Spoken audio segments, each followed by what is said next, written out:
베드로후서 1장 10절. 그러므로 형제들아 더욱 힘써 너희 부르심과 택하심을 굳게 하라. 너희가 이것을 행한즉 언제든지 실족지 아니하리라. 이 말씀에서 택하심을 굳게 하라고 하였으니 이것이 무조건적 선택을 말하는 것이라고 칼빈주의자들은 생각하는데 과연 그러한가? 이 말씀은 이미 믿은 자들에게 주어진 말씀이다. 그러나 그들의 피택된 것을 굳게 하라고 하였으니 그들도 선택받았다는 의미는 분명하다는 것을 인정하여야 한다.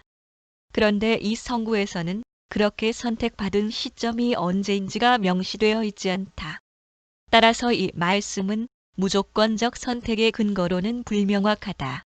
우리는 이 말씀에 택하심을 받은 자들을 본인이 믿어서 구원받은 자들이라고 믿는다.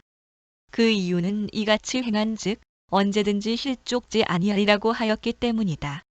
즉 무조건적 선택을 받은 자는 절대로 실족할 수 없다는 것이 칼빈주의의 주장이기 때문이다. 그렇다면 그 본인이 믿어서 구원받은 자들을 택하심을 입은 자라고 할 수 있는가라는 질문이 필연적으로 제기된다. 물론 있어야 한다. 지금 이 성구에서도 증거하고 있지만 이와 같은 맥락의 성구들이 그것을 확증하고 있기 때문이다. 다시 말하면 본인의 의지적 결정으로 믿는 자가 구원받는다는 구원관에서라야 실족할 수도 있다는 것을 인정하기 때문이다. 그러므로 우리는 누가 믿을지를 예지하신 하나님께서 그들을 모태에서 혹은 그들의 출생 이전에 택하였다고 믿는다. 그렇다면 그것은 선택이 아니라는 반론이 가능하다. 그렇다. 엄밀한 의미에서 그것은 선택이라고 할 수 없다. 그러나 이것은 어디까지나 논리이고 성경은 우리가 고찰하고 있는 본문을 비롯하여 창세전에 그리스도 안에서 너희를 택하였다. 에베소서 1장 4절은 말씀 등이 그러한 의미로 증거하고 있다는 것을 이미 우리가 앞에서 보았기 때문이다. 그리고 이 말씀 베드로후서 1장 10절에서는 택하심보다 부르심이 먼저 나온다.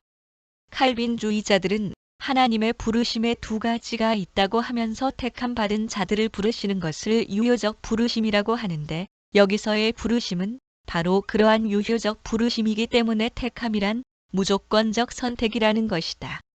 만약 그러하다면 너희를 택하시고 부르심을 굳게 하라고 하든지 하여 부르심보다 택하심이 먼저 나와야 할 것인데 그렇지 않다는 사실이다. 따라서 하나님의 부르심이 믿음으로 응답하는 자를 구원자로 선택하신다는 것이 이 말씀 베드로후서 1장 10절의 올바른 의미인 것이다.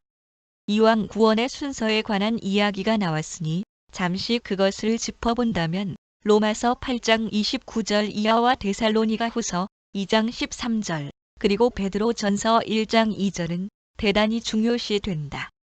그러나 이미 지적된 대로 베드로후서 1장 10절에서는 부르심이 선택보다 먼저 나오는 데 반하여 디모데후서 1장 9절에서는 부르심이 오히려 구원 뒤에 나오고 유다서 1장 1절에서는 부르심이 거룩하게 됨에 뒤에 나오기 때문에 그들 칼빈주의 자들이 주장하는 구원 순서의 체계에 치명적 타격을 준다.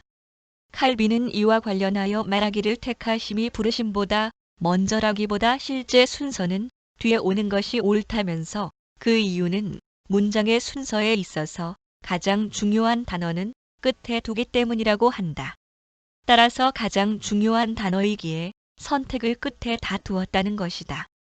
만약 그렇다면 미리 아심, 곧 예지가 예정보다 뒤에 나오는 사도행전 2장 23절에서 보면 예지가 예정보다 더 중요한 것이 되어 칼빈주의의 구원 순서의 체계를 완전히 뒤집는 결과를 가져올 터인데도 그러한가?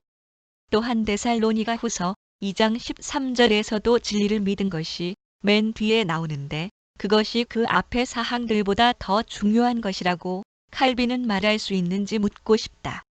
성령의 은사 9가지가 열거되는 가운데 맨 나중에 방언이 나오는데 방언이 가장 중요한 것이라고 말할 수 있겠는가? 고린도전서 12장 8절에서 10절까지 말씀. 오히려 그 반대가 아닐까?